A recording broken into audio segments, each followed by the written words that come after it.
Welcome to the Municipality of South Dundas' Committee of the Whole meeting for Wednesday, November the 22nd, 2023. I'd like to call this meeting to order. I have a motion. Let it resolve that the November 22nd, 2023 Committee of the Whole meeting be opened at 6:30 p.m. Moved by Councillor Ward, seconded by Deputy Mayor St. Pierre. All in favor? Carried. Have a confirmation of the agenda. Let it resolve that this Council of the Municipality of South Dundas approve the agenda as presented, or they're presented. Yep. Councillor Ward and Deputy Mayor St. Pierre, all in favor? Carried. Thank you very much. Item number 3, disclosure of pecuniary interest and the general nature thereof. Seeing none, I'll welcome everybody. Welcome to our guests here tonight in the audience and anybody that's watching us online. I'd like to start off with saying Councillor Smith will not be joining us tonight. His father, Orville, passed away recently, and today was the funeral, so our thoughts are with Tom's sister, Debbie, as well as Tom's family, Amanda, Owen, Madison, Malcolm, and Piper. So we're thinking of you, Councillor Smith. And all our thoughts are with you. So moving on, this meeting tonight is a Committee of the Whole meeting. So this is not a public meeting. 2 public meetings have been held over the last 2 weeks where residents could ask questions thereof the 2 companies wishing to build battery storage facilities within our municipality. No decisions will be made tonight. This is not a council meeting. This is a Committee of the Whole meeting where it gives us an opportunity to discuss all the Q&As that we've compiled over the last few weeks. We have, you, the residents, have submitted many questions and or comments, as well as we've created a list ourselves, which are very similar. So we have asked the council team to prepare a presentation on a bunch of these questions that we didn't, and answers that we didn't have going forward. And I'm sure after tonight's presentations, we may have more questions, which will lead us to a future council meeting where a resolution could be passed or not passed.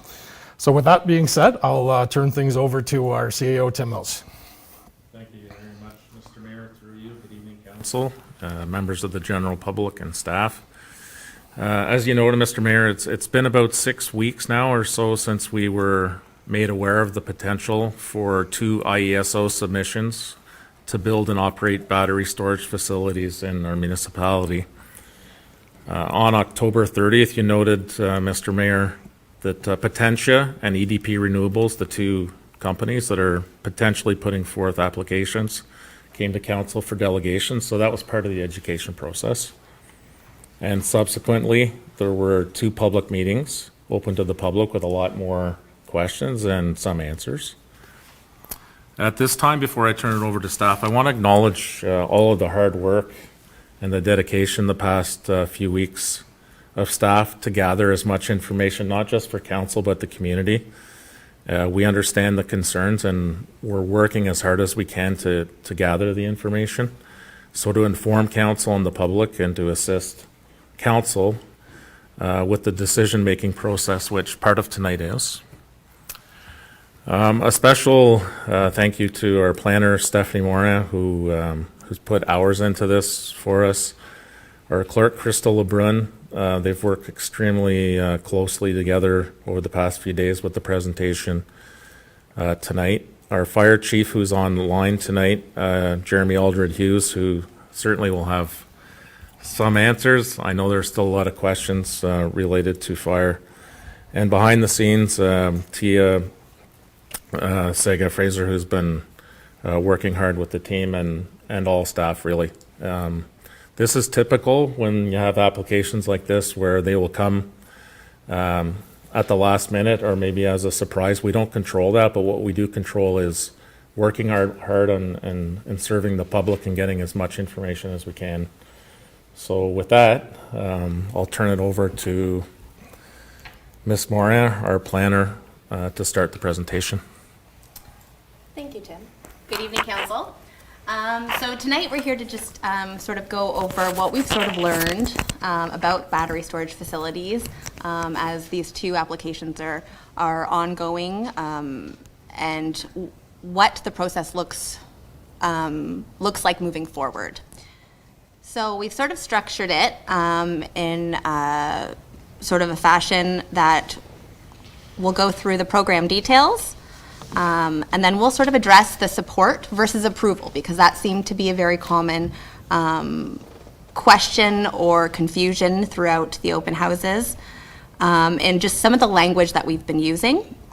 Then I'll talk about land use planning, and I'll kind of give you an overview of some of the things that we really need to think about whenever you are actually, when you receive a report at a future meeting, to make a decision whether or not to support or defer. And then we will move on to Fire Chief Aldred Hughes, who is on the line, who will discuss the fire components, the emergency response that will be part of the planning of the future possible battery storage. And then we'll look at the benefits and the risks to the municipality.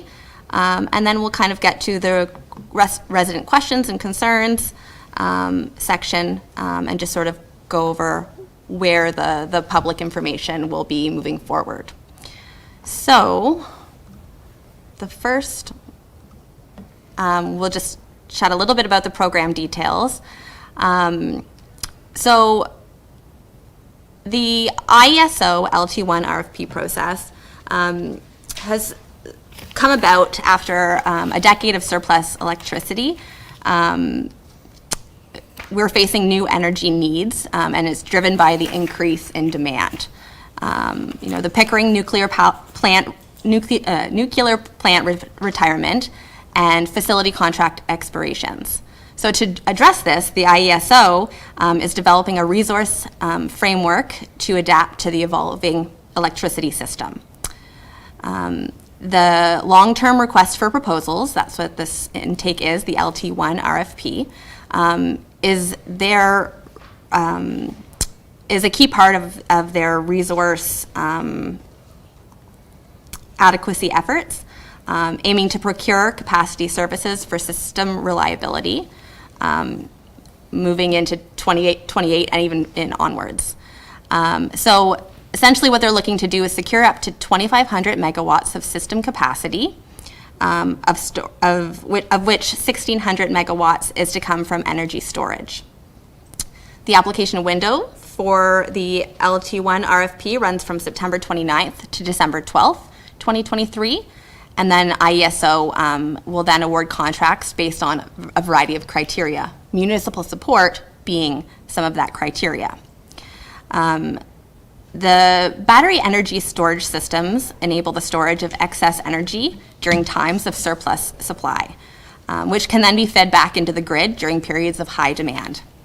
The advantages of employing these systems include storing electricity when prices are lower, such as during off-peak hours when supply is abundant, allowing the province to accumulate renewable energy, so like solar and wind, to reduce reliance on fossil fuels even in the absence of sunlight or wind, supporting governmental commitments at the municipal, provincial, and federal levels to reduce greenhouse gas emissions, and approximately 95% of lithium-ion batteries can be recycled to create new batteries, as well as the scalability to suit available site dimensions and potential reduction in outages during extreme weather events, and improved outage restoration timelines when they do occur.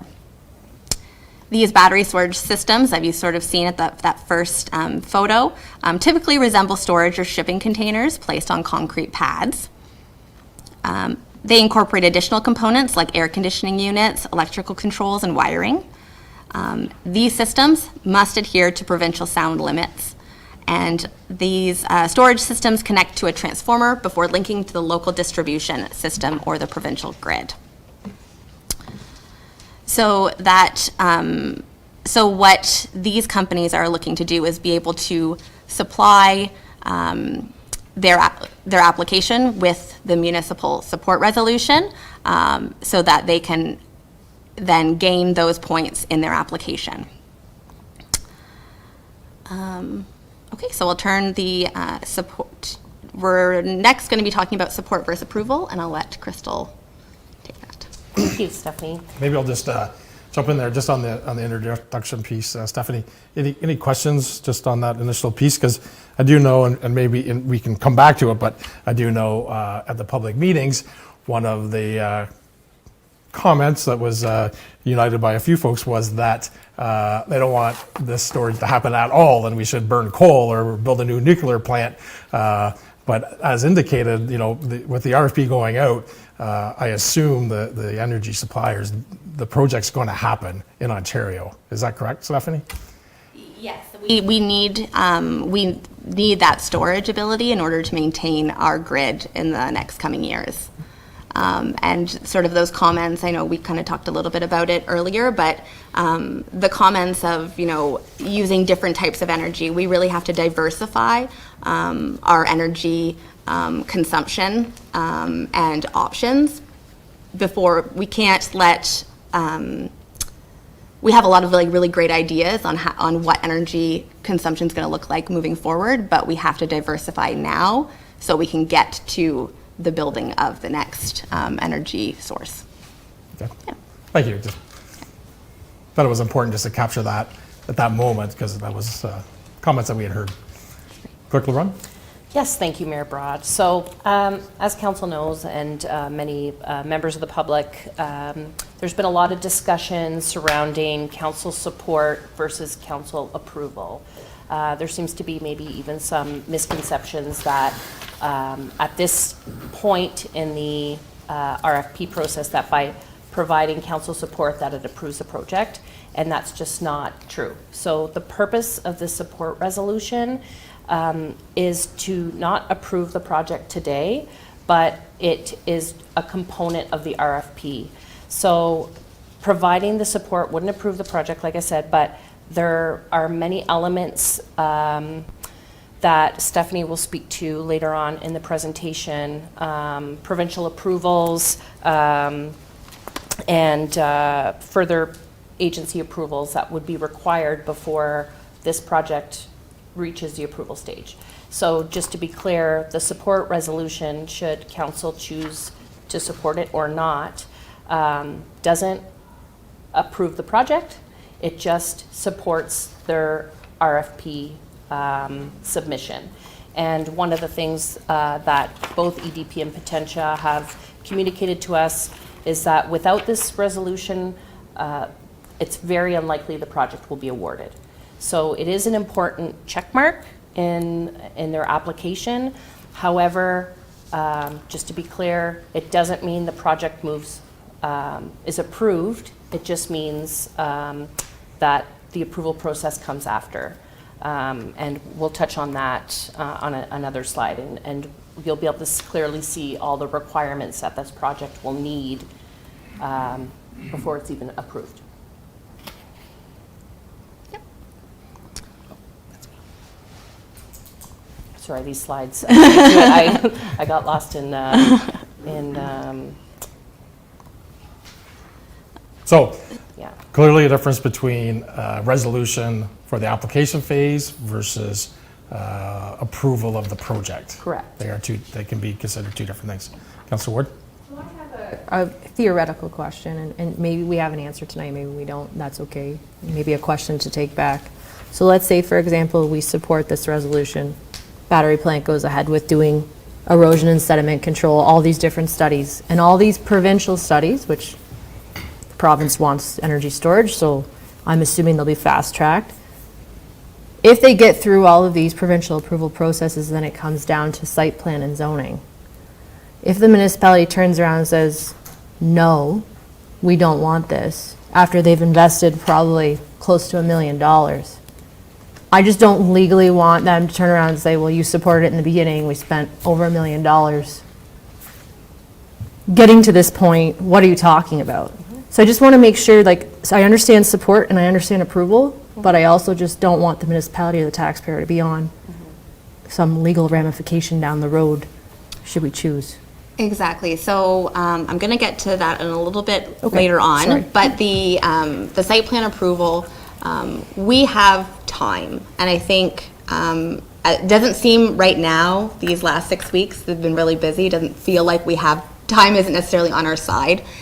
But at the same time, the next, 12 to 18 months, as they work towards getting those approvals, there are some things that if they can prove that they can mitigate the risks, then I don't see why we wouldn't move forward. But we have to be comfortable and secure in our decisions that they can mitigate the risk associated with these facilities.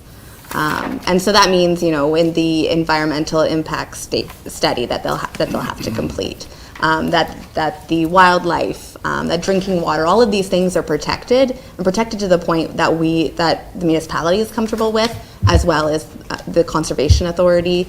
There's sort of a variety of items, and you've kind of got them up there, and I know you have them in front of you.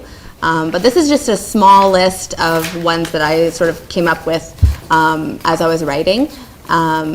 We have time over the next 12 to 18 months to make sure that we're comfortable. So from a site plan control stage, if we have the approvals and sign-offs of all of the appropriate agencies for site plan control, they would enter into an agreement, and all of these studies would be bound in that agreement for that development. But when it comes to the zoning amendment portion of it, or if the municipality decides that they don't want to execute the site plan agreement for whatever reason, their means are to go to the Ontario Land Tribunal. Deputy Mayor? Just a quick question, and I'm going to suspect you don't know the answer, but I'm just wondering, it just seems to me that it's been a little bit unfair that the IESO has put the onus on the companies to come to the municipalities to seek support moving forward. Have we reached out to the IESO and had direct discussions about why they're not the ones asking for the initial support for such projects across Ontario? So I did reach out to the ISO, and I will say that it was very difficult to get a hold of them. I did have to go through the MPP's office and sign documentation in order to get a contact information and to set up a meeting. And they were even reluctant during that conversation to provide any sort of answers because of the procurement and the competitive process behind it. So I will say that there has been very limited response from the Ministry of Municipal Affairs and Housing. OMAFRA has recently kind of come out with sort of their position on whether or not these facilities belong in prime agricultural lands. But the IESO themselves, they are the keepers of this procurement. And it's I will say, like, I was at a rural planning directors conference, and that was the same messaging across the province with all the planners, is that it's been very radio silent, and it has really been on the municipalities to find the answers. Councillor Dean? I just want to further to Councillor Ward's point on a non-monetary, non-legal side, just as our credibility as a municipality and a council, if we hypothetically were to support this and then we do turn around and say, well, in the zoning portion and the site plan portion, we go, oh, you know what, we don't really want this.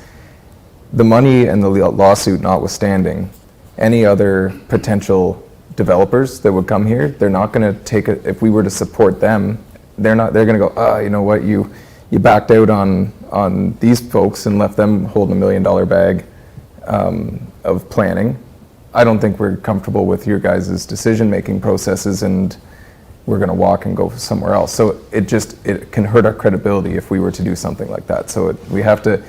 I'm not, to be honest, a huge fan about how quickly this came up and how they're basically shoving this through extremely fast, because I feel like there needs to be a lot more time to gather proper information to make a decision on whether you can support or not. Because if you make that decision to support then that does open you up to new information coming to light down the line, and then if you have to go back on that resolution, that's a really tough scene. So I just wanted that in the forefront of our minds, that's all. Okay. So just getting back to the support versus approval. So what will future approval look like? And so this is a list of all of the studies and some of the things that we have to evaluate in order to look at future approval. And they do have to engage with other like regulatory bodies, the Ontario Ministry of Energy, Northern Development and Mines, the Ministry of Environment, IESO, Electrical Safety Authority, local conservation authorities, public utilities, including Hydro One, and then as well as the planning and building departments and all of the building permits that may be required, the site plan approval, possible zoning amendment. So they do have to obtain all of these things. If they can't obtain a permit because they're too close to a water course and their EIS isn't, it's not possible to mitigate certain factors, then that's something that we have to sort of look at how does that plan move forward? And all development goes through this process. In this case, it is a very comprehensive process. There's a lot of money on the line. And same with the public reputation as well. So I can appreciate that. So just sort of moving on. Would we be fair to say, and Clerk LeBrun could answer as well, or even the councillors, because we did attend the public meetings, if we were to summarize, a lot of the questions we heard, comments throughout the public meeting, and then, any of the social media posts and then emails we received, would this summarize, 10 points of what people talked about? Would we be missing anything off this list? So if we come back to this list, would we be fair to say that these were the majority of the concerns, or captures certainly most of the comments? Exactly, and a little bit later on near the very end, when we sort of get to that section, you'll see that we kind of categorized it in 3 main categories, and if we were to connect them all back together, all of the studies should sort of full turn address The risks. the risks. Okay, very good. Okay, so the next section is to actually look at the planning considerations from a land use perspective. So I've got up there the EDP renewables, so that was the first delegation that you heard, the second public open house that we had for the South Branch battery storage, and then Potentia Renewables was the second delegation you heard, but the first open house that was held, and that's the Creekside Battery Energy Storage project. I like to tell a story. I like to educate, and I think that doing a little land use planning 101 as to where all of this sort of fits in together in how do we weigh and evaluate the land use planning portion of what having battery storage facilities in prime agricultural areas looks like. So some of this you're going to have seen before, very common, sort of high level, and then I'll dive a little bit further into some of the specific policies. But the way that planning is set up in Ontario is sort of a hierarchy. The provincial policy statement, the current one is the 2020 version, comes from the provincial government, and it is the statement of the government's policies on land use planning. It applies province-wide, and it provides clear policy direction on land use planning to promote strong communities, a strong economy, and a clean and healthy environment.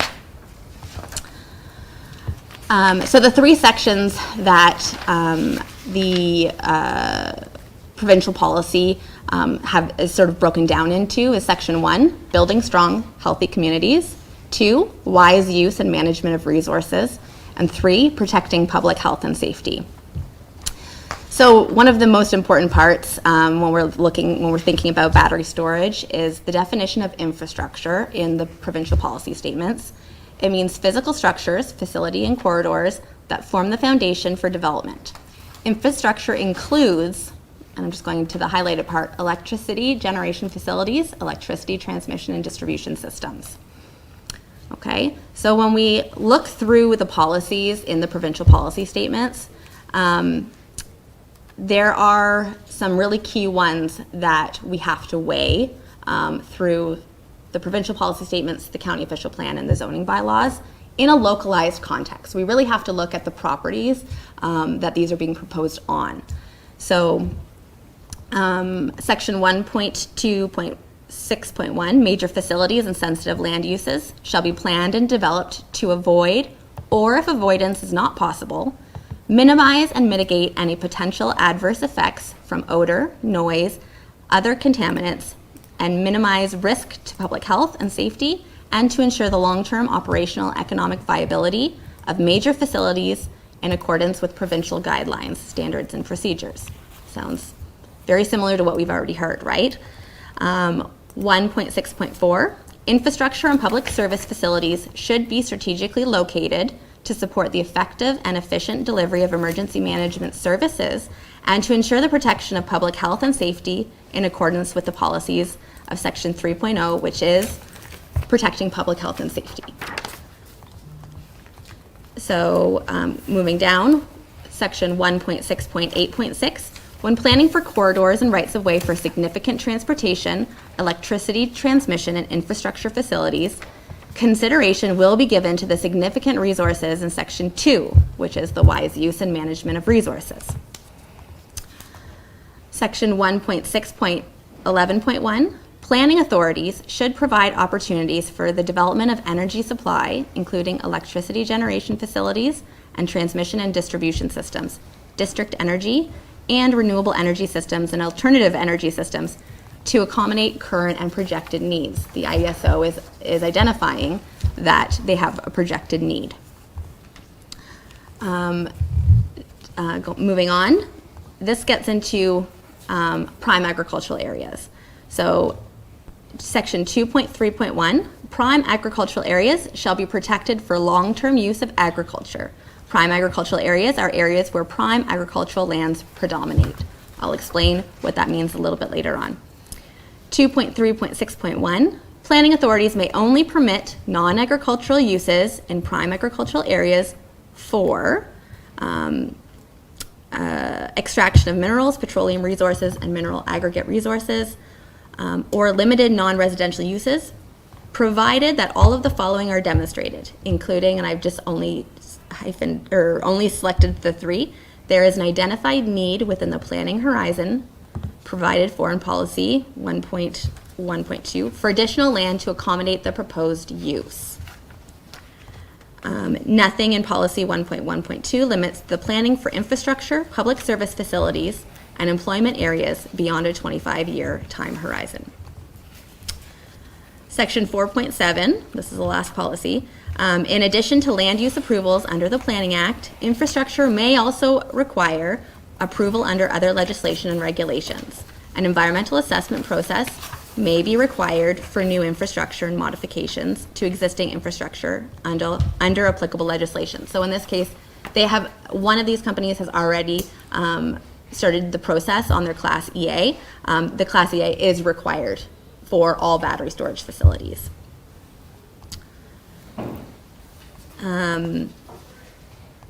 So just moving on, so those are the main policies that I've sort of pulled out of the provincial policy statements that we really need to take a look at when thinking about battery storage, electrical, the electrical distribution facilities, and prime agricultural areas, because at the end of the day, both of these properties are in prime agricultural areas. So, moving down the hierarchy of planning, the official plan is the SDG county official plan, and it takes the provincial policy statements and gives it a little bit more of a localized context, and looks at the provincial policy and the county council's sort of vision, and we put it into a document called the official plan. So it outlines a set of goals and objectives for development in the county for the next 20 years while having regard for the effects of the social, economic, and natural environment of the municipality. It contains policies to be used for review of development applications and any other planning decision. So when we talk about site plan control, there is a list in the Planning Act, which is sort of our Bible, and the official plan of studies that we have to look at and review and make sure that that all development meets the standards of the municipality. So in the official plan, there is a section 4.3.7.1. The provisions of the section apply to all significant works or facilities above or below grade for the provision, generation, transmission, distribution, and storage of energy. Future transmission lines shall be located in areas to minimize their environmental impact and fragmentation of farmland. So through consultation with county planning staff, we've decided that the official plan policies as evaluated, an official plan amendment will not be required. So then the hierarchy of planning sort of goes on, and we've got the localized zoning bylaw, and that's South Dundas. Every municipality has one, and it highlights specific permitted uses, required standards, and it really controls the use of land by zoning parcels with specific zones. The zoning bylaw and any amendments to the zoning bylaws and any amendments to the bylaw must conform to the official plan, and those decisions must also conform to the provincial policy statements. So, section in the zoning bylaw, this is a section in the zoning bylaw, 3.28, public uses. Any land may be used and any building or structure may be erected or used for the purpose of a public use. And a public use is defined as a building, structure, or lot used by a public authority. So we are currently reviewing the zoning bylaw definitions as part of some work we're doing the county is doing for all township zoning bylaws. So these bylaw definitions are currently under review. And are to be considered by council in 2024. So a zoning amendment may be required depending on the time of submission.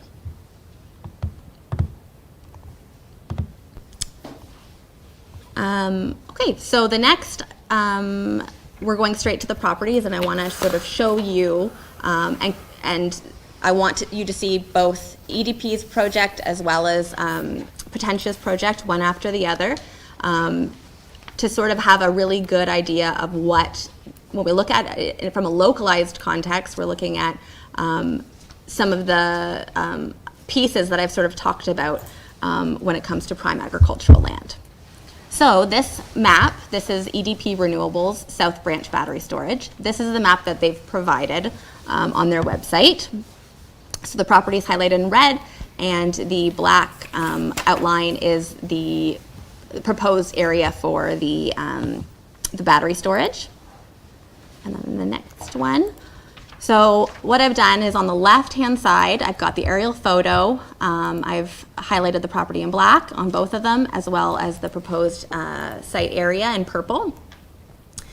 And what I want you guys to see is I want you to see the prime agricultural area. I want you to see the farmland that it is on, okay?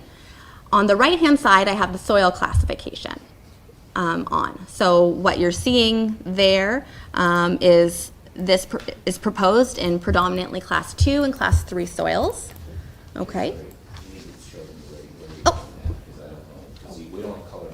Oh, I'm sorry, okay.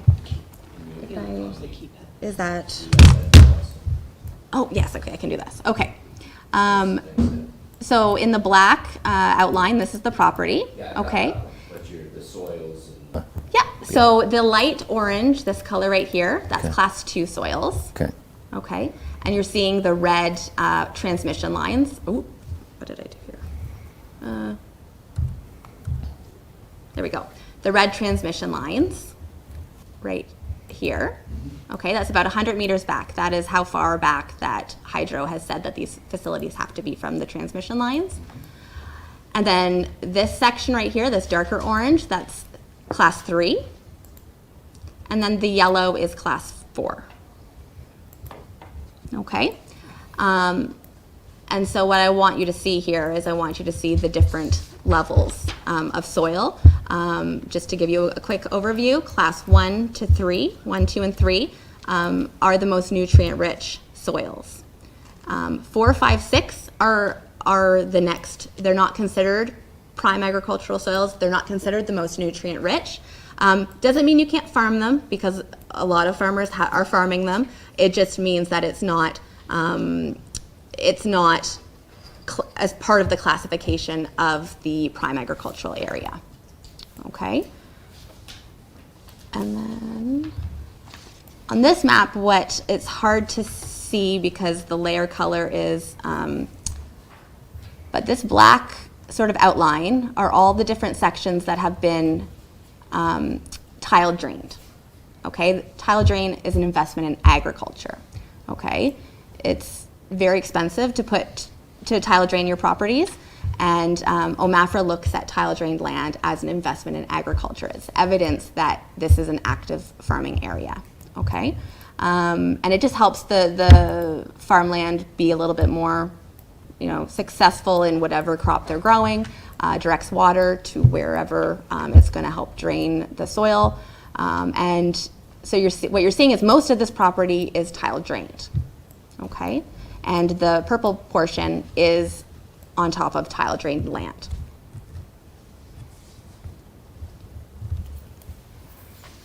So now looking at Potentia's renewable, the Creekside Battery Energy Storage, this is the map that they've provided on their website.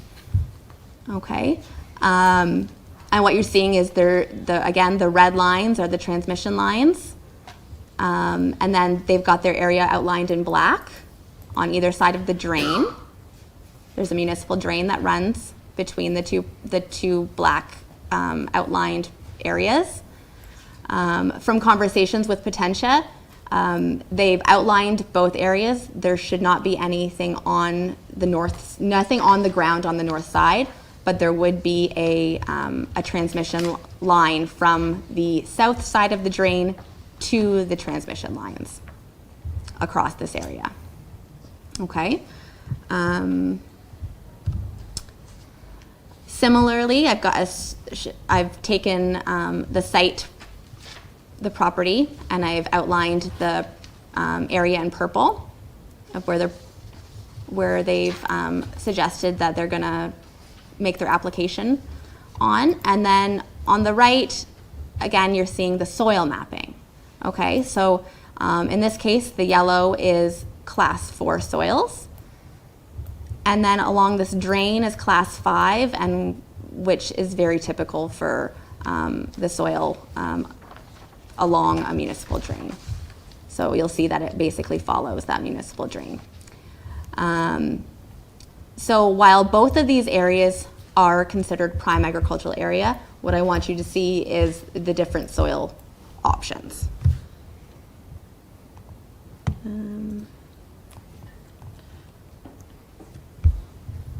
In the next, Councillor Ward? EDP one, the first one, if you go back to that, is there already solar panels on that property? no, not What? to mine. Oh, okay. I just don't know see the development there just north of the transmission line? See like there's a house or something right on yeah. This? Yeah, is that what? I'm just trying to look at it on Google Maps here, and I don't know what that is. Just while we're at the planning stage, Yes, I of don't know if course. that's a farm. Is that a farm? Or I just can't tell from the aerial image, and I can't tell from. Can you street view it? Yeah, I don't believe that was identified as a it looked like it was. as a sensitive receptor.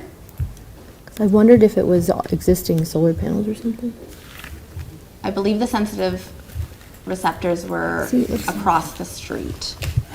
Looks like solar panels. See?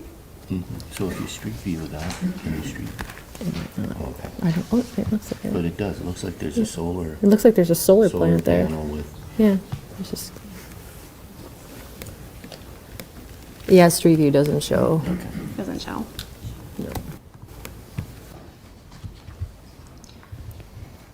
Sorry, I was just curious. For Sorry, sure. apologies. For sure. So if it is a sensitive receptor, it would be identified in their noise study that they would be moving forward with. Okay, They are solar panels? Okay. So they are solar panels. thank you. Okay, so what I am showing here, this is the same, it's got the tile drainage layer on. So the neighboring farmland is tile drained. So is this portion. But as has been suggested by Potentia, is that there would be nothing on the ground. So this would continue to be used as active farmland. And the line would go from the south side of the drain and connect onto the hydro line. And it would be above ground. Okay, this part of the property is not tile drained.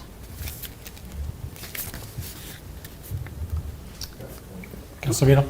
Just through you, Mr. Mayor.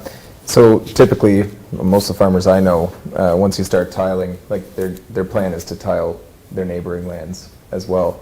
So I'm not sure how it works. So this land owner, these landowners have been approached by these companies and are in agreement to do these types of things. So like there is no future plans now to tile that, I would assume. Exactly. So the agreements, so each of the companies would go to the landowners. They've been in the area. They've been talking to landowners to see where they would prefer to be, and then they've approached those landowners to see if they can form some sort of an agreement for these facilities and to move forward. So in both cases, they have secured agreements.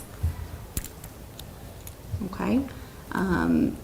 Most of the time, the typical agreement is actually for just this area, as well as what they would need for the entrance to the property.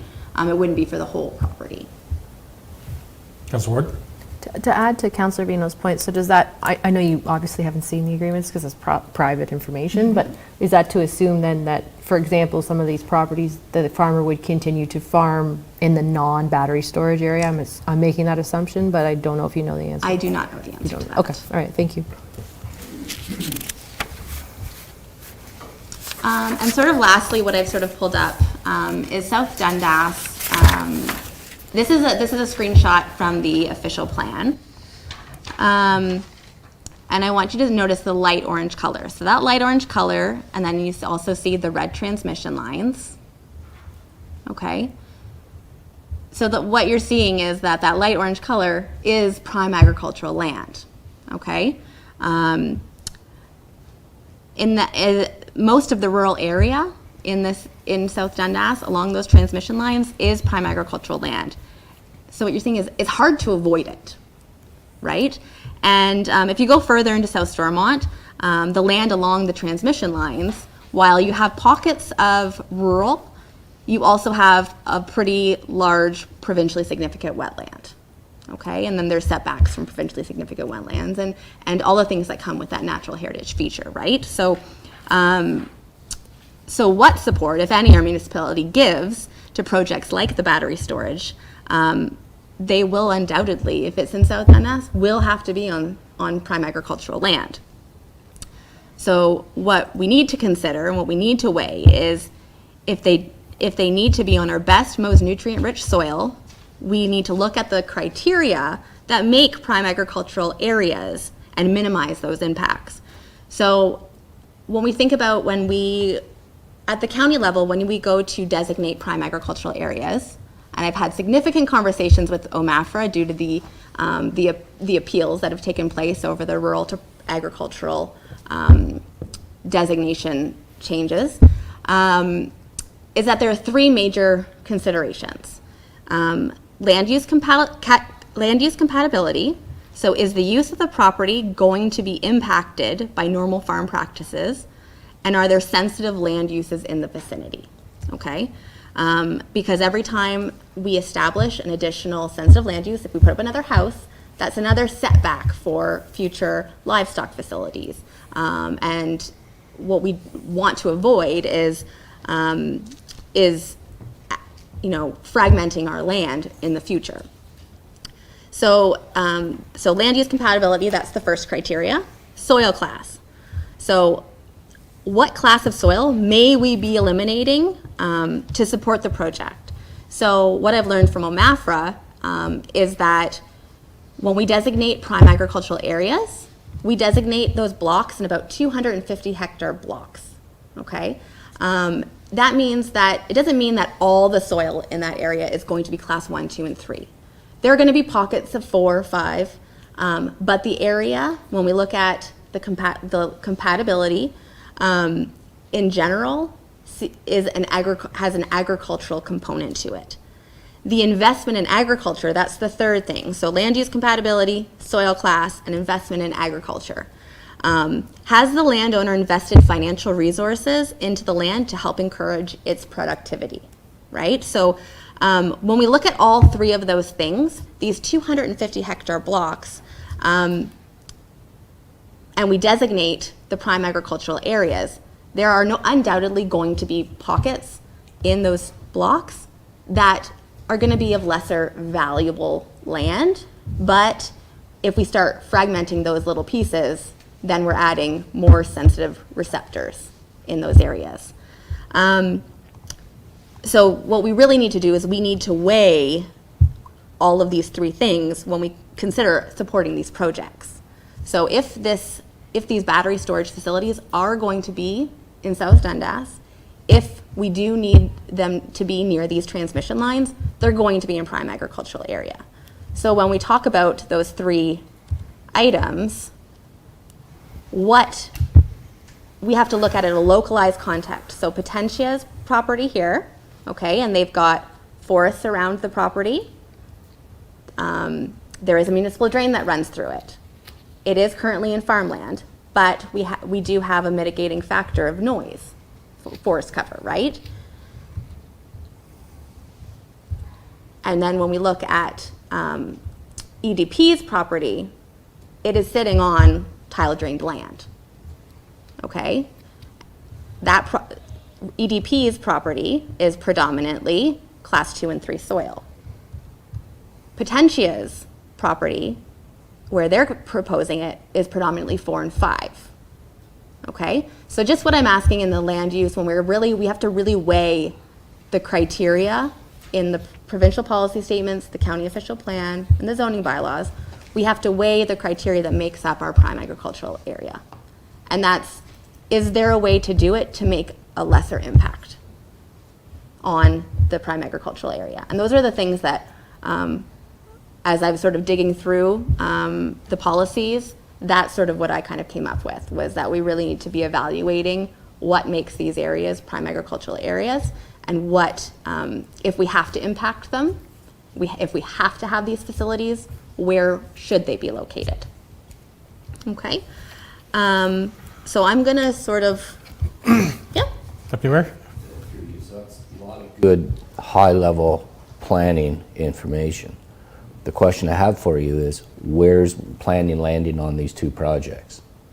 And that's something that I'm happy to discuss it now. I have sort of, over time, I've sort of, as I'm gating, I'm still open to new information. I'm still open to gathering those things. I think that that recommendation would come in my report.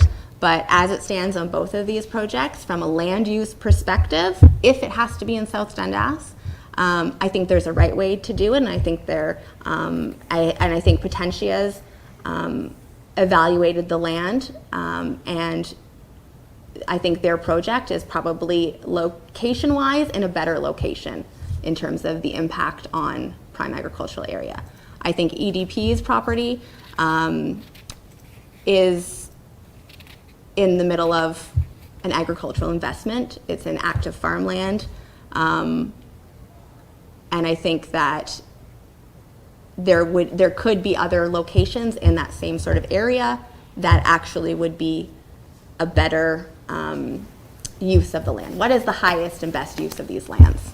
And that's where I stand on. Okay, well, that's listen, you guys are the experts on this. This is the information that I need to get feedback on to properly make a decision on whether we support or not, at least personally. So you're suggesting you're going to come up with a report before December 12th, I think is the date? So we have 2 meetings coming up, Yeah. one next week and then one on the 11th. So So whichever. there'll be further stuff coming. Yes, a Okay, report perfect. will be coming with the recommendations. Okay, that- perfect. Now, together. just a quick question here on the prime ag land. Because it quite clearly says prime ag land areas shall be, you read it already, shall be protected for long-term use for agriculture.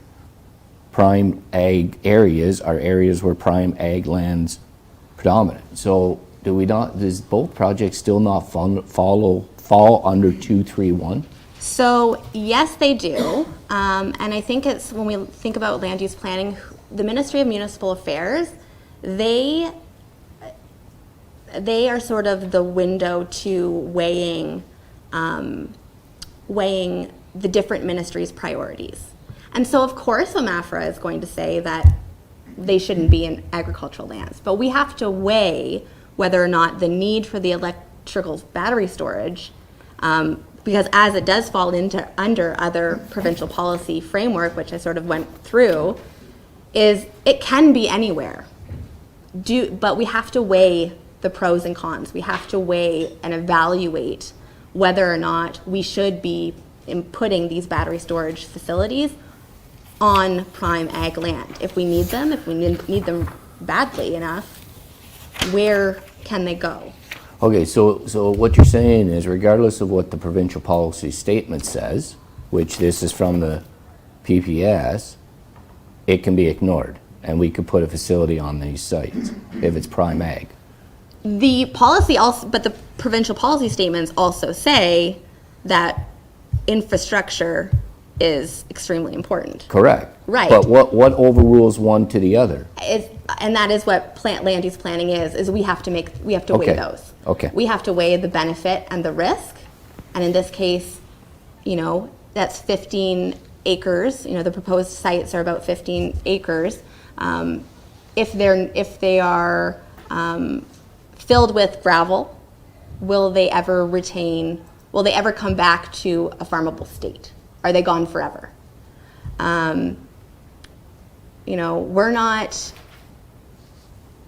We have to look at our agricultural land as a resource, and we have to manage it properly. No, understood. I just going back to the fundamentals of the policy. So there could be statements in the policy that a development may fit or may not fit different statements. We just have to weigh in on which policy best suits the proposal. Exactly. Okay, that's what I was getting at. And my Okay. report will do a lot of that Okay, that was the analyzation. bulk I of just my haven't question. done it yet. Okay, thanks, Stephanie. That was my bulk of my question, because there's a lot of different statements in the policy, and I mean, it's like the building code. You got to go to 10 different pages just to get to the one you're looking for. Exactly. Right? So, okay, that's fine. Thank you. I Councilor appreciate that. Councilor Vito? Through you, Mayor. Along the same lines, it seems to me like it's deemed the provincial policy, but it seems more of a provincial guideline because it's open to interpretation, and you can kind of, like you were just saying, how you have to kind of weigh different options.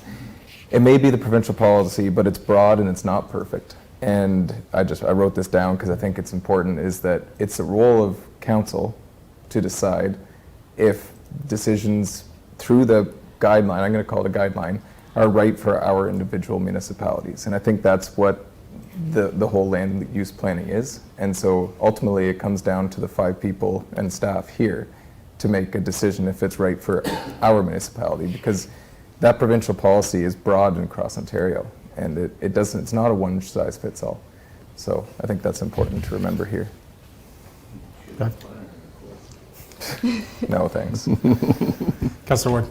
I do have a question about the risk. So you talk about how, there is a risk, right? About whether or not that farmland ever comes back to being farmable and profitable and et cetera.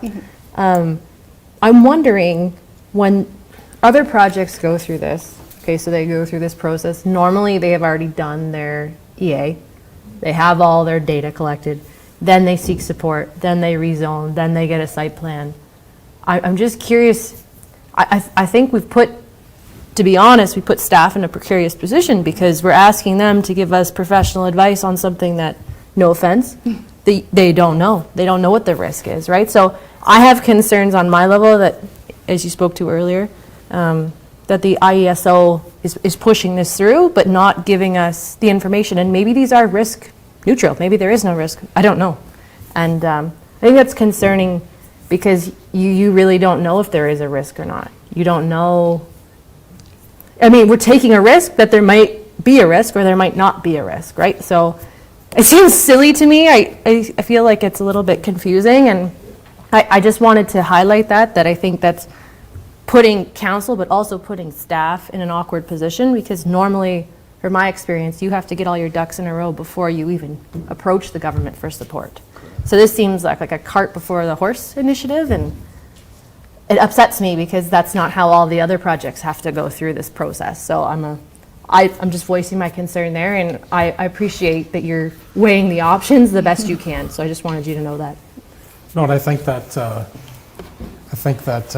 through the public meetings, many great questions were asked, and the EDP and Potentia didn't have specific answers because of that exact problem. So we've created frustration by the process itself, because they don't have time to make a site plan and mitigate all the potential risks ahead of support or no support. They're doing it all at the same time, right? So I think it's a point well said.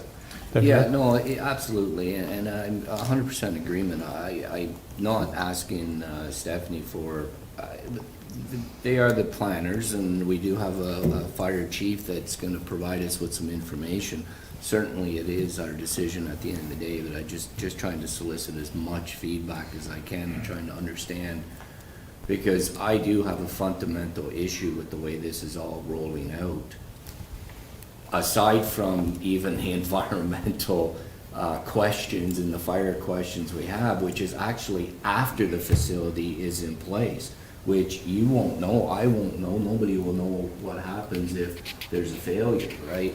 But I need to make sure I understand exactly how do we get there first, and then we can, hopefully we'll have more answers on, once the facility's up and running, what would we be facing if that's the direction we go. So I appreciate what you're doing. I just want to understand it. Oh, I need to absolutely. understand. Absolutely.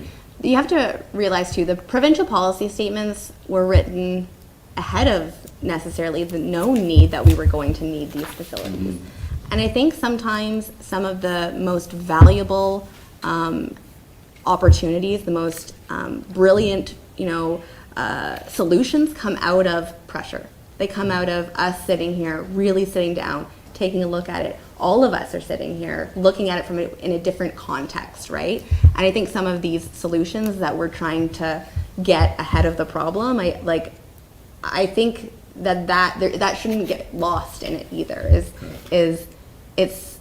While it is a risk benefit, is the solution, are we closer to we know more today than we did yesterday.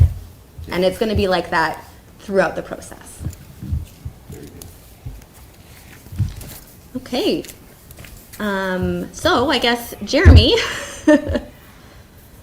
you are next. So we'll just move on. Can you hear us, Fire Chief Eldred Hughes? I can hear you. Can you hear me? Yes, we can. Perfect. So after going to the public meetings and doing a little bit of research and speaking with some other fire chiefs and members of the public safety, just a few things that come to mind. So this is relatively new. With the battery farms, we've got a whole lot of them, I guess, in the province. I'll say that I've been able to speak to chiefs that have them. But as far as concerns from a fire perspective, I think the key to this would be to be able to work with the developer in preparing a proper emergency response plan, in preparedness with training. As far as elevated risks versus what we do now, I don't think it's any higher risk by having an emergency response plan on a project like this. From the moment we would be getting a call, we would know what we're going to we would have a plan that's, A, B, C, and that we could follow versus, responding to a structured fire, that you've never been to the house before, you don't know what's in the house, is there ammunitions, is there propane tanks, is there a Tesla parked in the garage? So from the perspective of emergency services, I think as long as whoever's doing this was working hand in hand with the municipality to prepare appropriate response plans and provide appropriate training and any additional resources, I don't have any raised concern, if that makes sense. Yep, that's certainly understood, Fire Chief Eldred Hughes. Certainly a very hot topic at the two public meetings was firefighter safety. And I think mitigating all the risks are very important, and that's what an emergency response plan does. Nonetheless, there's always risk at any time. Any specific questions for Fire Chief Hughes? Deputy Mayor? Yeah, thank you, and thank you for that. But I guess my question's really, again, have we talked directly to these companies, to map out what that emergency plan would be at this stage? I haven't spoken with either of the companies directly on it. Okay. Other than when we were at the public forums, they were pretty vague in what that would look like. They would need more information on our department, our level of service, what we provide, what we have in training, that sort of thing, because all of those things are going to impact what that emergency response would look like. One thing I will add to that, though, is the fact that each individual cell is monitored 24/7 with early detection and remote shutdown. That also gives us an advantage as far as preventing and mitigating those risks. That's done remotely though, right? There's nobody on site. It is remotely, really no different than, a fire alarm system at a local restaurant that's monitored by a company, right? So, they can see all of the, gas readings, temperature readings, the energy that's coming in, going out, and, if anything were to start to escalate, they would, from what they've explained, they would be able to shut down that cell, send representatives, and if we need to be dispatched, they would go to our dispatch center. Okay, do you mind if I just continue? So the question I have for you, and I've been doing a little research from the NFPA fact sheet. So in how, you may or may not know, but how real when they talk about three things: thermal runaway, stranded energy, and the third one would be the toxic flammable gases generated from a failure. So I think all of those are very real possibilities. They do happen. This, again, being so new, the NFPA, the National Fire Protection Association, has just come out with a new standard this year, NFPA, I believe it's 855, which speaks to these storage units and that their cells must meet that standard for local protection and safety of public and firefighters and stuff should thermal runaway happen, or some sort of event. It's again very new. There's not a lot of education on it. There's not a lot of training on it. I have spoke with Deputy Fire Chief that I used to work with, who right now is doing all of the training on behalf of the Air Association Fire Chiefs on lithium ion. He'll be coming to us in February to do a one-day training with our department all on lithium-ion and, the risks of it and how to treat it, whether it's small cells, large cells, vehicles, because it is becoming a reality for us, and the training stuff just hasn't been quick enough to stay in front of it. Councilor Vino. Thanks. Yeah, thank you, Mayor. Again, so this to me, and it's nobody's fault, but it's another product of the way this process is going, this is another segment of a lot of unknowns.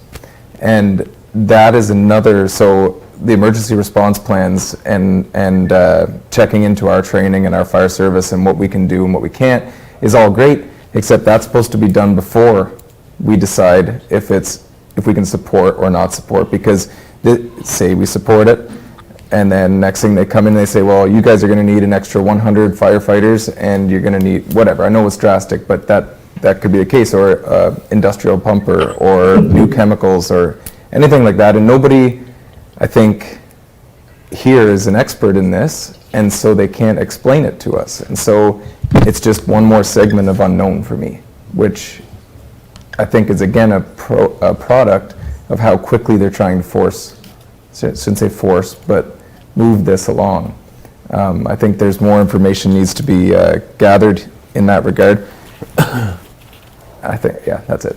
Go ahead. Deputy Mayor. Yeah, through you, thanks. Just another question. So I attended both, as you did, Jeremy, our fire chief. One of the things they kept saying was if there's a failure in a fire, that the fire department would show up, but their main objective would be to cool down the surrounding containers, that you wouldn't put direct water on the fire. Am I correct on what they said? No, that is correct. We would not apply water to a burning cell. So essentially what our objective would be is to keep the cells around it from reaching a temperature that could cause them to run away because of the cell next to it burning. And eventually that cell would just burn itself out. So why don't they want you to put water on the direct fire? A lithium-ion battery fire is not the same as another type of fire, whether it be Class A, B, C. It has different chemical properties, so I'm going to talk to an electric vehicle, same as an electric vehicle. They're now moving towards a blanket method where you'll put a blanket over the Tesla and leave the vehicle there for 3 days to burn and conceal itself. We're just finding that water doesn't help the situation. It's a different type of fire. Is there a risk of leakage? From the battery cells? Yeah. Yes. I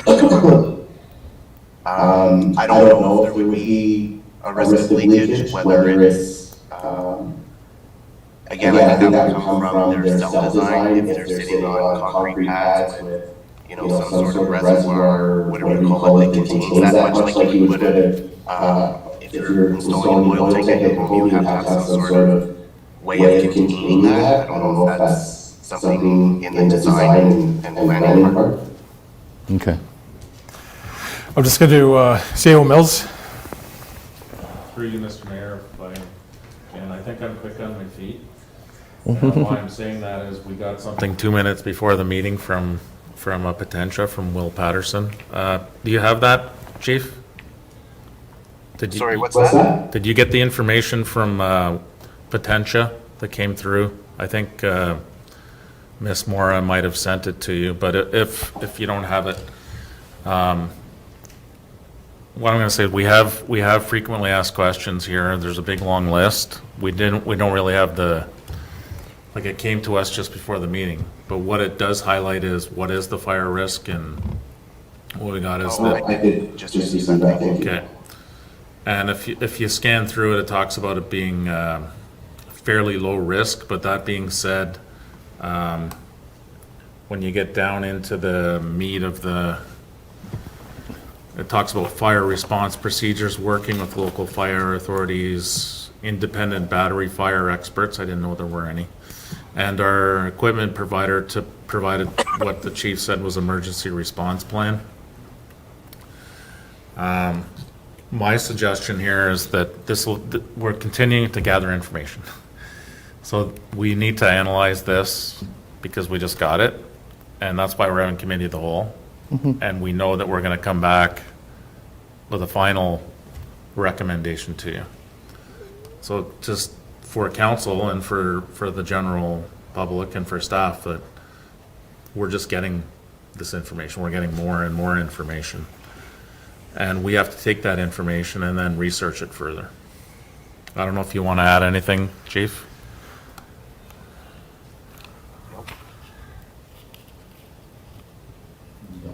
Okay. Deputy Mayor?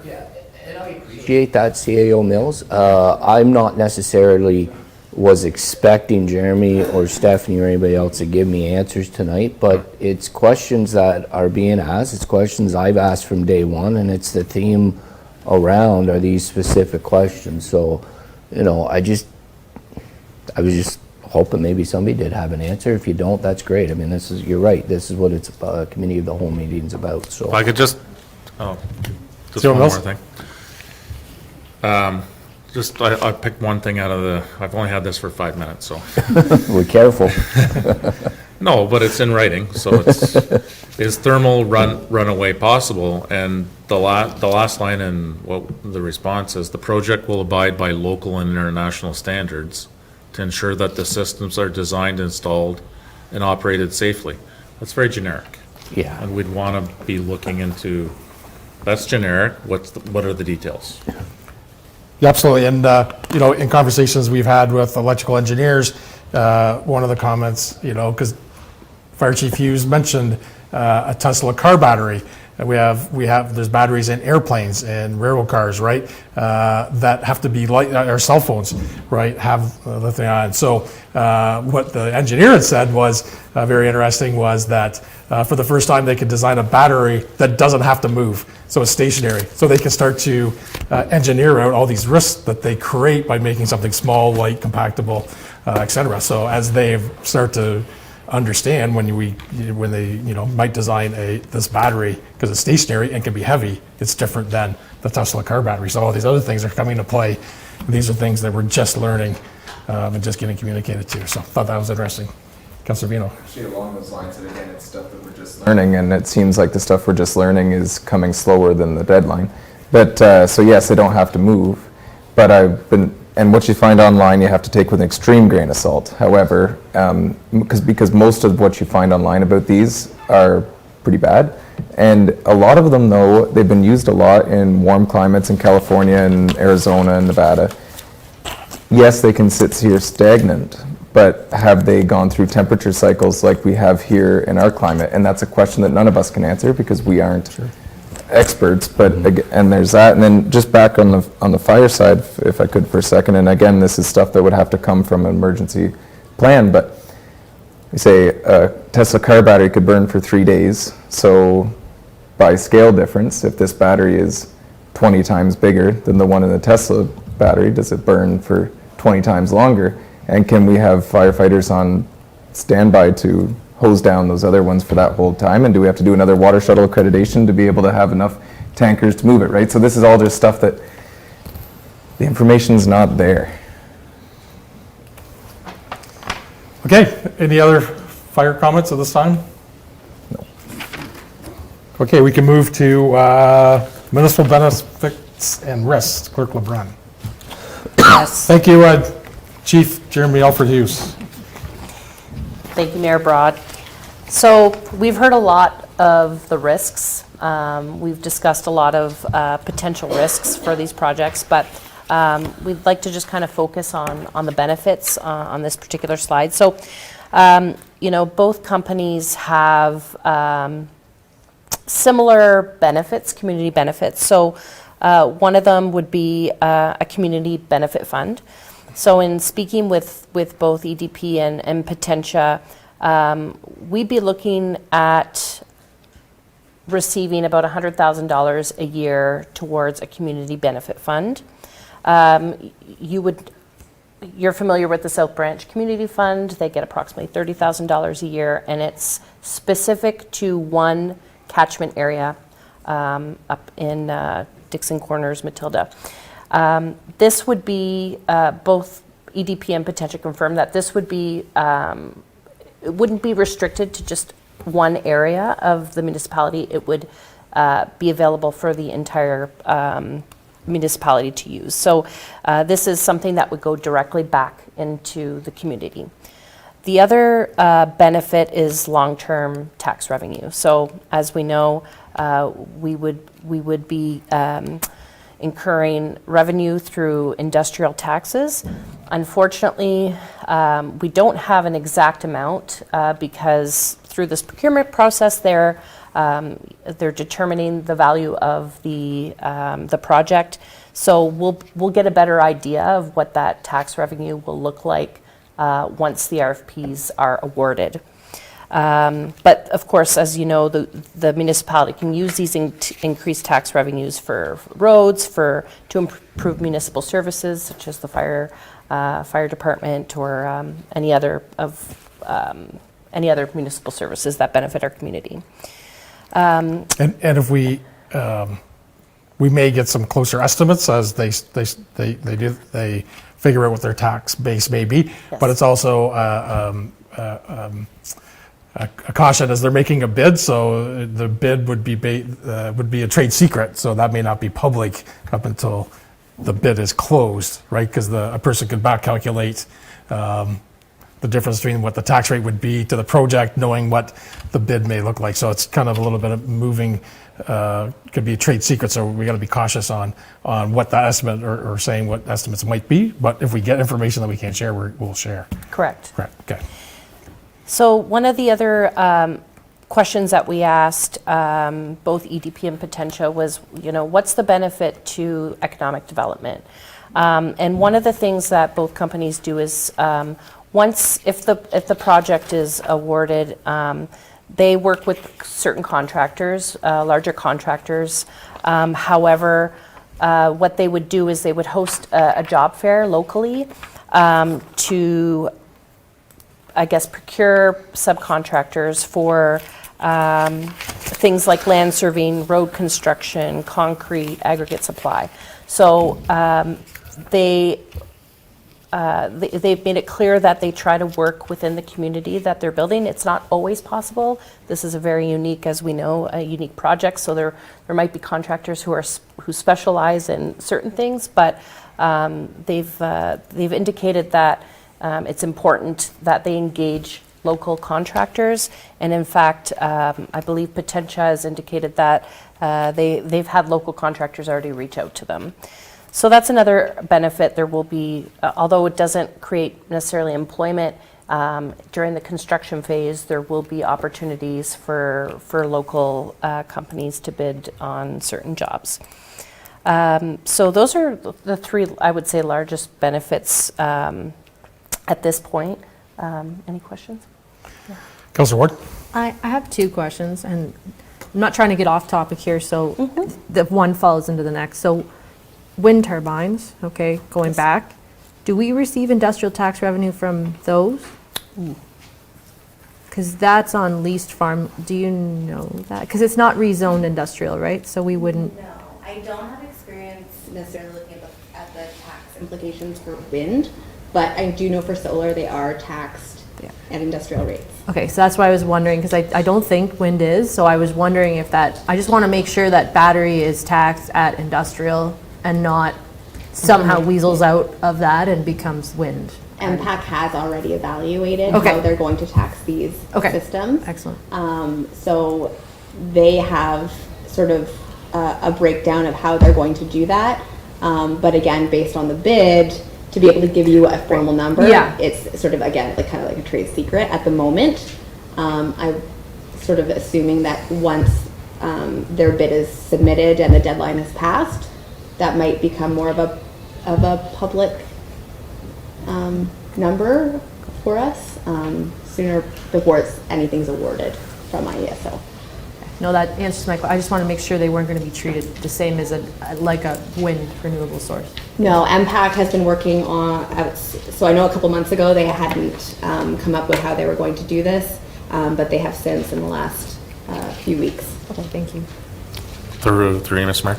So when we bring a report back, we'll highlight that. I talked to the treasurer the other day, and I just don't want to quote the number, but certainly we do get tax revenue from the turbines. wind Okay, turbines. it's just not, Yeah.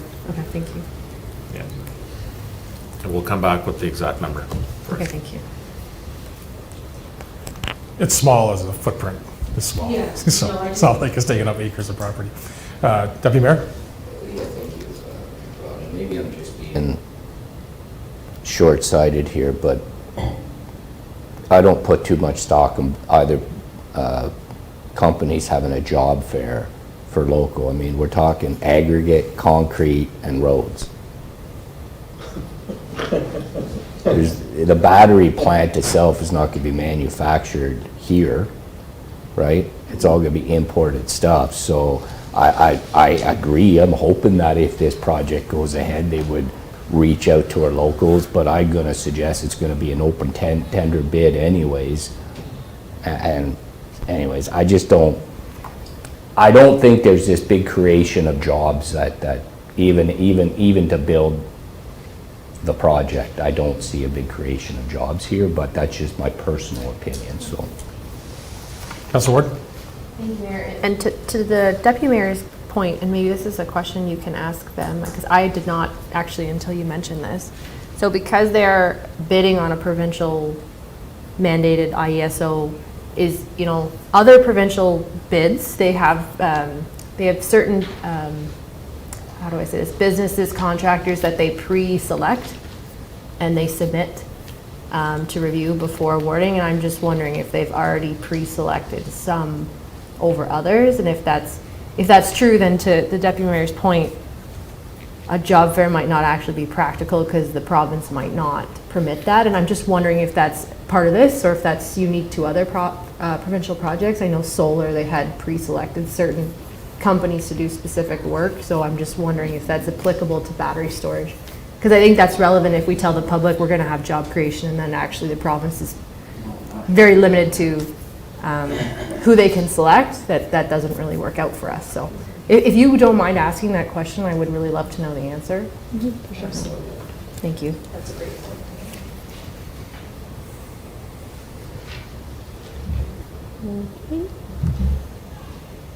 And then just sort of going back to the resident questions and concerns. I know, Crystal, I think you provided a sort of a list of common questions, common concerns that we heard at the open house through, Tia's done a great job by sort of compiling those and then both Potentia and EDP have provided some of those answers as well. But really, when it comes down to what are the main concerns, and this is sort of, I go back to the very beginning, the main concerns that we hear, emergency response and fire, the drinking water, environmental impacts, and then noise. Those are sort of the main concerns that we have, I say, collectively heard, and I think most of you have heard those same concerns. And I don't have the answers to any of those things right now. And that's what, at the end of the day, whether or not you choose to support this, the final complete submission would entail reports and studies dedicated to these items. And sort of lastly, Crystal and I were kind of talking about what, moving forward, what is the best communication plan? And I don't know if Crystal, if you want to just touch a little bit about this because you're in charge of communications. Yes, I'm happy to. So in front of you are the public contact information for the two project leads for EDP and Potentia. But what we've been doing is when we get emails, Facebook comments, anything that comes through our general mailbox, we're compiling. We've provided a package for council today so that you can take your time to go through some of these concerns. I think it will be valuable when making your decision. And we're going to continue to provide the feedback to you, but we'd also encourage, residents to reach out directly to the companies as well with questions and concerns, because in the end, they're the experts on the project. However, we do want to be informed on what people are saying, or how residents are, their concerns and questions and comments. I think it's important we understand the community's concerns. So it's just our commitment that we're continuing to monitor, compile, and share that information with council and the two companies as well. Councilor Vino? Just thought worth saying before, it seems like we're kind of closing up here. Yeah, so I'd say we can open up for any further comments by the council team. If we have other questions or requests of staff, now's a good time to do that. But yeah, we'll kind of start to. Yeah, so I was just thinking, just for, I guess, our sake and the general public's sake who's watching and listening, and because there's a lot of people that are invested in this on both sides of the fence. And tonight there's been a lot of discussion over the challenges more so than the benefits, and so I think it's worth noting that this council is very adamant or very in tune with the fact that this municipality needs extra tax base and could use the benefits and the jobs and economic growth, but it's our job to weigh that against pros, cons, and in this case unknowns, and make an informed decision that way. And I just didn't want it lost that we have to look at this from both lights. And there's tax benefits, there's community funds, etc., and then there's the challenges. And so I think it's worth noting that we look at both sides. Yeah, of course. Excellent comment. Sure, Councillor Wood. So I have a few points, and most of them are comments, some are questions, and I've kind of asked that staff take away some questions that I already talked about. I agree with Councillor Vino. We do have to look at it from both sides. I have an environmental background, so I see both sides, right? So it's hard for me. You read a lot of stuff online, like Councillor Vino said, and there's a lot of negative, but there's also a lot of need. And I think the planner, Ms. Moran, she already alluded to the fact that we need electricity. Right now we're selling it back to other countries for next to nothing, or other provinces in our case for nothing. And this is I wouldn't say it's a permanent solution, but it's definitely a stopgap measure until we have the infrastructure in place to be able to service large communities. The federal government has increased, not only immigration, but how many people are in the country.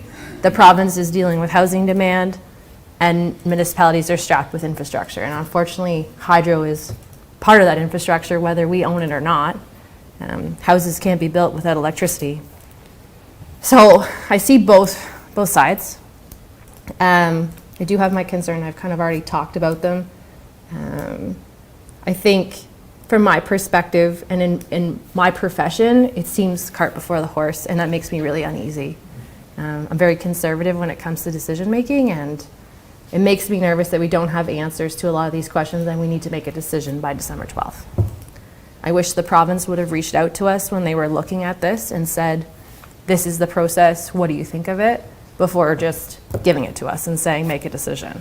Because in the end, we're the ones going to be left holding the bag if something bad happens. Maybe there's something that doesn't happen that's bad, but we are, we're the decision makers on this, and it's a big decision to make. I'm very much looking forward to getting more answers, and I know staff is getting them very slowly. So thank you. I'm sure you've spent a lot of time on this, and that's one thing I wanted to say, Mayor, is I know this probably wasn't in anyone's job description when they signed up, and I wouldn't have even thought battery storage. So I really appreciate the efforts, and Ms. Moran, I'm sure you've done a lot of research, so thank you. But I'll look forward to reading your report and then hopefully making a more sound decision at that point. But I do think this meeting was very valuable because there's a lot of things in the PowerPoint that I learned that I didn't know. So I appreciate that. Deputy Mayor? The reality is, the reason why we need these battery storage facilities is because our federal and provincial governments are pushing electricity, electricity, electricity. I think there's other avenues out there for renewable energy.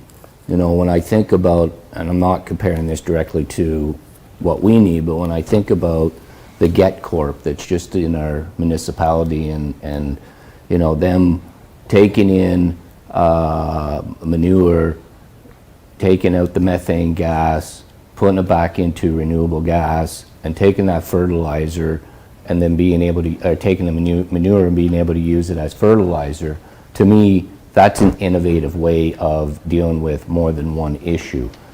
I'm not 100% convinced that battery storage facilities is the way what we should be looking at. I think it's a, like you said, it's a stopgap measure, but wind was a stopgap, and what has happened with that? Solar panel was a stopgap, and what happened with that?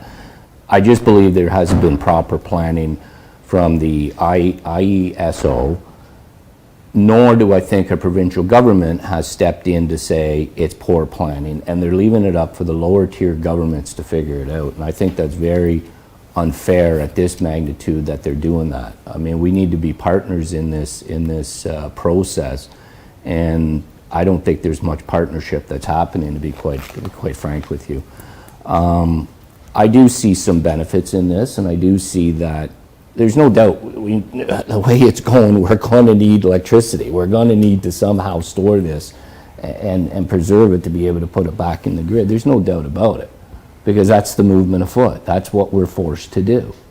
For right now, I think it's unfortunate that they've come and said, you know, you need to resolve all these issues by December 12th. I think it's unfair for us. I think it's unfair to staff. I think it's unfair to the public to absorb everything that comes with these type of facilities.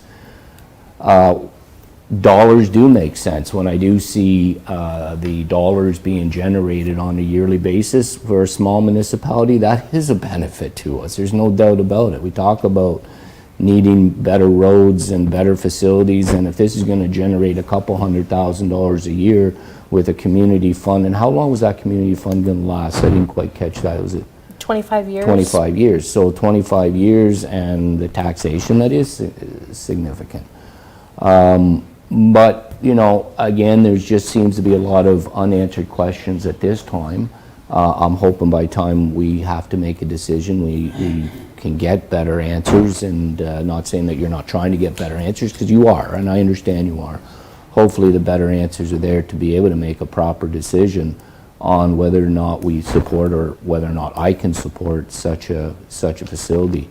So I'm just going to leave it at that for now. I'm not going to say I'm making a decision one way or another. There's a lot of emails. I'm trying to read through them. Some pointing at questions about insurance liability, home insurance, I think is key things. You know, environmental, again, I understand that through the planning process, they may follow everything that they need to follow through a planning process, which they need to do, but it's the afterwards, you know, and am I comfortable, and I hear what the fire chief is saying about, you know, if Vino's has a onboard fire panel and it gives a signal, that's a little bit different than a battery storage facility in my mind, you know. So having a remote system, you know, there's no guarantees that these systems are going to be diked, that if there is a failure and a leakage, it's going to be contained. At least I haven't heard that from either company yet.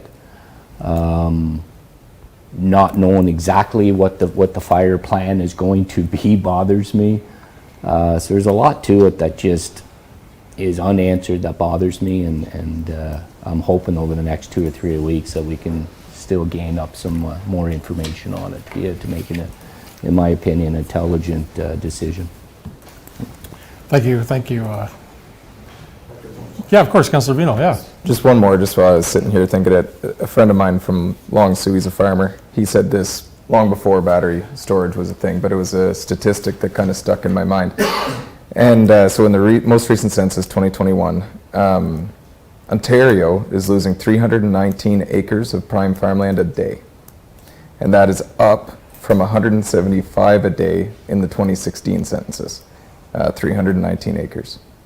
So there's 146, I believe, of these projects that are being proposed. 6 of them will get, I guess, approved. Of those 146 other proposals, how many of them are in a better spot than the ones here in South Dundas? So it was mentioned a couple times through here, if it has to be in South Dundas, this is where it should be. And that's because we have to fit it in. But is South Dundas as a whole, is that the best place to put it? That would be my question. And notwithstanding the environmental impact, the fire, any of that stuff, the route here for me is the prime ag land. And that, even the class 4 and 5 soil, clearly on that overhead from Google Earth, it's still being farmed. It looked like it was beans in there now from the satellite, but whenever that picture was taken, and I'm sure it's a rotating crop, it's still active farmland at the end of the day. There's water courses going through there. There's tiled land in the one. For me, it comes down, the route here is the ag land, and I think that's the largest hurdle out of all of this, notwithstanding the unknowns and the environmental and stuff. I think that's, for me, as we bring people into the province and the country, yes, we need to power their homes. We need to build their homes. We've got to feed them. And I think we talk about all these different policies, and I have a lot of farming friends in the ag community, and they talk about lots about how we're losing our farmland and whatnot. And it seems like all the news that I hear and all these different policy statements are all about housing and utilities, but nobody talks about food security. And for me, that's the biggest question here, or my biggest issue. So I thought that was a statistic that's worth sharing. Thank you, Councilor Vino. So to wrap up this evening, I've been over the last few weeks super focused, and we were going to get even more focused into, if we looked at the last slide, the 3 things that were super important to the public, the noise, the environment, right, the emergency response. So as the staff continue to work on that, and I've been typically involved every day here getting the questions answered in the next level, and reviewing all the information from all the community members that they've put forward today. So still wanting to get more answers as we move forward, and as this council team needs to make a decision. And not to speak either way at this point, want to say that we may have spent the most hours of any municipality in Ontario. I'd like to challenge other municipalities if they've spent as much time as we have already, and we haven't even got to a voting scenario yet, where we've had two delegations at a council meeting. We attended 2 public meetings. We've now spent almost 2 hours tonight at committee of the whole meeting, and all the staff work in between. This has been a big effort for us to learn as much as we can and try and get to a decision point, knowing as many facts as we can.